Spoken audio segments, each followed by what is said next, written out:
Eh ben bonjour à tous, bienvenue donc sur Megaforce Magazine, c'est Negan encore une fois au Pixel Days et aujourd'hui on est donc avec Andy Arcade, on dit comme ça? C'est bien ça, Andy Arcade, c'est bien ça, Teddy.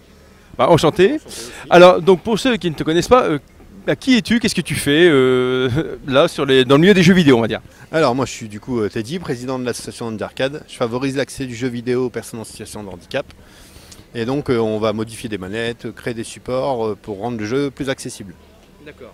Et donc depuis quand tu t'es lancé dans ce projet on va dire? Alors depuis 2019, on a commencé en 2019 tranquillement dans notre coin, on va dire sur Berck, où on habite. Et depuis l'année dernière, on fait les salons et on a vachement explosé dans le jeu vidéo du coup. Et d'où t'es venue cette idée justement de te lancer dans les, c'est quoi, les manettes, Les manettes adaptées, ouais. En fait, je suis responsable logistique en maison d'enfants, à caractère social, et j'étais éducateur en 2019. Et j'ai un jeune qui est arrivé en situation de handicap dans mon groupe et il me dit, tu sais, moi, je peux pas jouer au jeu.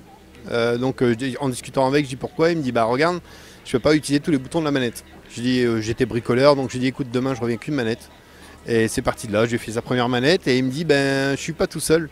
Où je suis, on est plusieurs, il faudrait que tu viennes nous voir et l'assaut est parti de là en fait. D'accord. Et donc, quel a été le premier projet justement de l'association? Alors j'ai été contacté par l'Institut Calvé à Berck, un jeune accidenté de la route, donc tétraplégique, qui voulait rejouer à FIFA.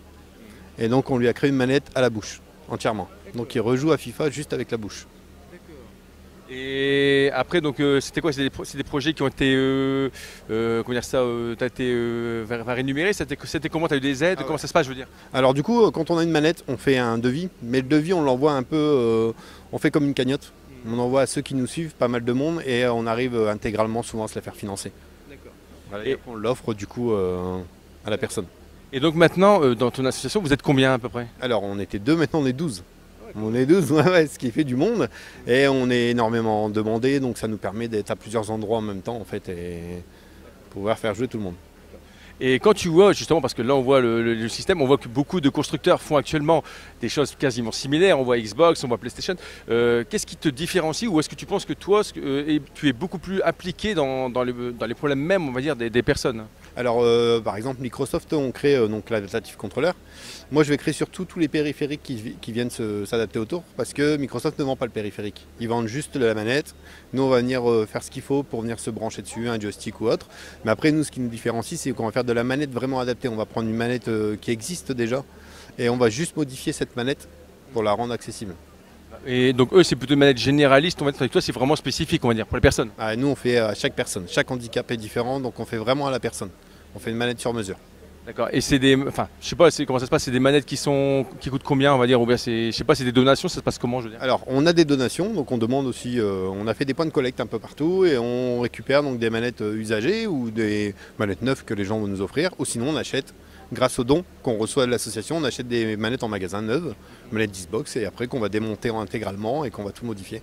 Et justement, qui est-ce qui a l'idée justement d'adapter? Parce que je suppose que pour faire certaines manettes, il faut avoir je sais pas, de l'imagination, enfin être inventif. Donc qui est-ce qui crée ça justement? C'est moi. Voilà. Donc c'est moi. Félicitations. Bah merci. Je t'avoue que je dors pas beaucoup la nuit, mais non, j'ai tellement d'idées à la minute que voilà, c'est toujours moi. Après, j'ai maintenant dans l'assaut, j'ai des ergots, j'ai pas mal de bénévoles aussi qui sont à fond dans le jeu vidéo parce que la petite anecdote, je joue pas aux consoles, je joue au rétro. Au rétro, je joue énormément, mais je vais pas jouer aux nouvelles consoles.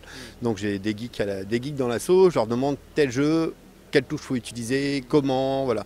Et après, oui, c'est moi qui réfléchis à comment faire pour l'adapter.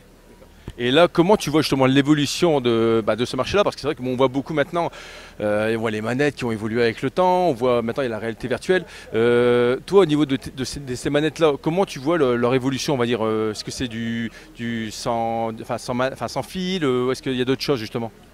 Alors ouais, on a les manettes d'Xbox où il y a les palettes derrière. C'est important, ça aide vachement, ils ne se rendent pas compte, mais ça aide vachement dans le handicap. Donc c'est bien parce que toutes les nouvelles, justement, on arrive à les configurer intégralement et ça nous aide énormément justement pour créer une manette adaptée. Parce que mine de rien, quand tu vas devoir jouer à une seule main, les palettes derrière vont te permettre les gâchettes du dessus de les passer derrière. Et ça nous évite, nous déjà, de faire des grosses adaptations dessus. On a juste le joystick à déporter et la manette est terminée. Donc les constructeurs n'ont vraiment pas grand chose à modifier sur leur manette pour qu'ils soient accessibles. Et donc c'est des manettes vraiment, enfin je dirais pas officielles, mais je veux dire, le fait que vous faites des manettes qui sont adaptées, parce qu'on sait qu'en ce moment il y a beaucoup des constructeurs comme Microsoft, et quand tu fais des manettes intermédiaires, voilà, ils font la tronche. Alors est-ce que le fait que vous faites des manettes différentes, enfin, même si c'est adapté pour les handicaps, est-ce que ça les embête, on va dire?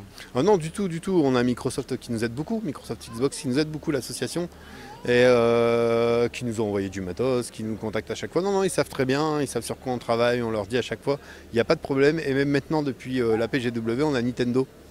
Nintendo qui nous suivent énormément, à qui on a des contacts en ce moment, avec qui on discute. Et non, ils le savent. Et pour la petite histoire, on était à la PGW, on faisait jouer Mario Kart par la pensée, et on utilisait le système d'Xbox sur la Switch. Et donc Nintendo n'a rien dit du tout, au contraire, pour le handicap, ils sont assez light, on a cette chance.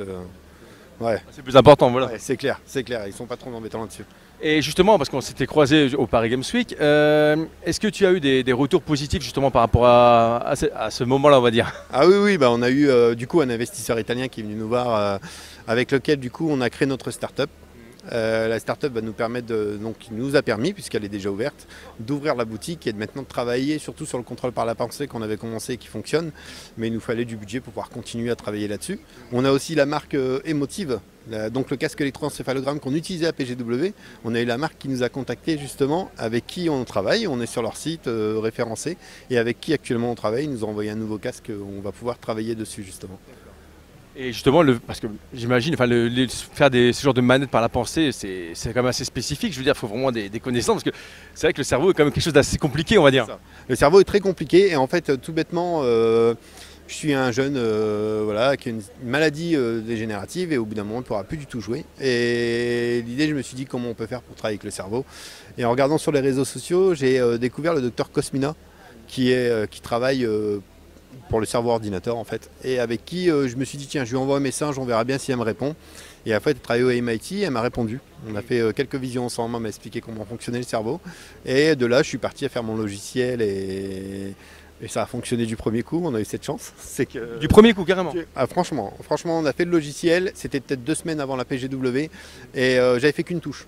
Une touche pour faire essayer aux gens de jeter les objets dans Mario Kart par la pensée, et franchement on a eu cette chance, ça a fonctionné tout de suite. En tout cas, c'est impressionnant, ça, je peux me dire le contraire. Et donc là, pour conclure cette interview, pour toi, quel est le mot de la fin pour toi? Ça serait quoi? Nous souhaiter le meilleur pour la suite, et à vous aussi du coup, le meilleur pour la suite. Non, voilà, et je remercie tout le monde qui nous suit et qui nous aide énormément. Et est-ce que tu as justement une adresse internet si on veut t'aider par rapport à ça? On est sur tous les réseaux HandiArcade, très simple, et on a un site internet handiarcade.fr. Et je vais quand même poser la petite question. Est-ce qu'on a la chance de te voir, on ne sait jamais, au Paris Games Week ou autre? Alors, normalement oui, j'espère, je croise les doigts. Je croise les doigts pour cette année, on y était l'année dernière. Je pense que cette année, il y a peut-être des chances. Voilà, on croise les doigts, qu'on pourra nous revoir dans le hall de 2. Bon, au moins, comme ça, le message est clair. Bon, en tout cas, merci pour cette interview. Merci à toi, en tout cas. Et donc, on se voit très rapidement pour une prochaine vidéo. Et donc, on mettra donc les renseignements dans la description. Et donc, moi, je vous dis à très vite. Ciao!